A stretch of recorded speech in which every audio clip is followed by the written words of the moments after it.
ট্রেনের ড্রাইভার কোনো পশুকে বা মানুষকে দেখে কেন ট্রেন থামায় না? আমরা অনেক সময় শুনি যে ট্রেনে কাটা পড়ে মানুষ বা কোনো পশুর মৃত্যু হয়েছে।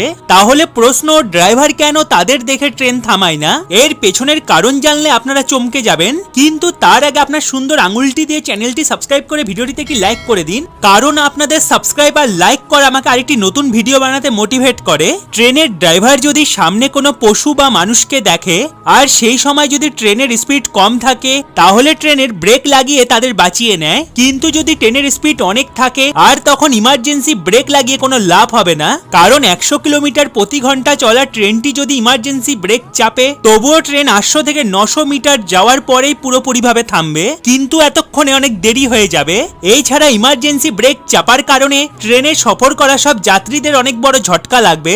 এই ছাড়া ট্রেনের দরজার কাছে যারা দাঁড়িয়ে থাকে তারা বাইরে ছিটকে যাওয়ার ভয় থাকে, আর ট্রেনের একটি বড়